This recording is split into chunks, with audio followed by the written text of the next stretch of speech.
আমি আমার জীবনে প্রথম ভোট দিচ্ছি, আমার বিরক্তির কোনো কারণ নেই, আমি অনেক হ্যাপি।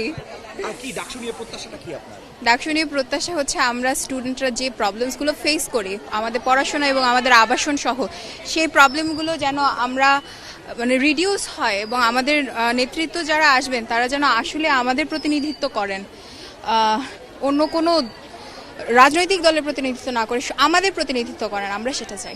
আপাতত ভোট কেন্দ্রে যে উত্তেজনা বিরাজমান সেখানে পজিটিভ সবকিছুই দেখা যাচ্ছে এবং ভেতরে কেন্দ্রেও সবকিছু সুষ্ঠুভাবে সম্পন্ন হচ্ছে।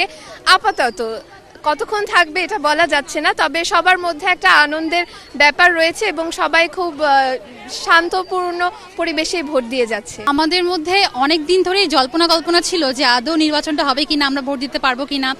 যেমন আপনারা দেখবেন যে প্রচারণা শেষ পর্যায়ে এসেও একবার আদালতে রিট হলো যে ডাকসু পিছিয়ে যাবে, তো ফাইনালি যে সব কিছুর পরে ডাকসুটা হচ্ছে এবং এখন পর্যন্ত আমি যা দেখছি ভোটের পরিবেশ খুবই সুষ্ঠু। আমাদের যারা পোলিং এজেন্ট থেকে শুরু করে যারা দায়িত্বে আছেন সবাই খুবই সুন্দরভাবে সুষ্ঠুভাবে হচ্ছে মেয়েদের নিয়ে যাওয়া ভেতরে, যেহেতু আমি এখানে দাঁড়িয়ে আছি সকাল থেকেই, তো যেটা দেখতে পাচ্ছি যে তারা খুব ভালো তদারকি করছে, কেউ কোনো অসুবিধা ফেস করছে না। তো আমরা আশাবাদী যে একটা সুষ্ঠু নির্বাচন হবে এবং আমাদের জন্য আমাদের আশাকাঙ্ক্ষা পূরণ করে এমন একজন ছাত্র প্রতিনিধি নির্বাচিত হবে।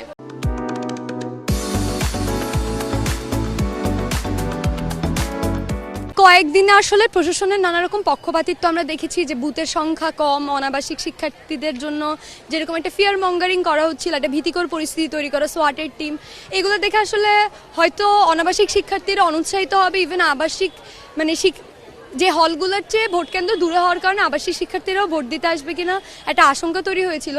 কিন্তু সেই সব আশঙ্কা ভেঙে দিয়ে আসলে আমরা দেখতে পাচ্ছি যে অনাবাসিক শিক্ষার্থীদের একটা বড় সংখ্যক পার্টিসিপেশন। হলও আমরা দেখতে পাচ্ছিলাম 8টা থেকে ভোট শুরু, 7টা থেকেই স্টুডেন্টরা রেডি হওয়া শুরু করছে, দলে দলে হল থেকে বের হওয়া শুরু করছে।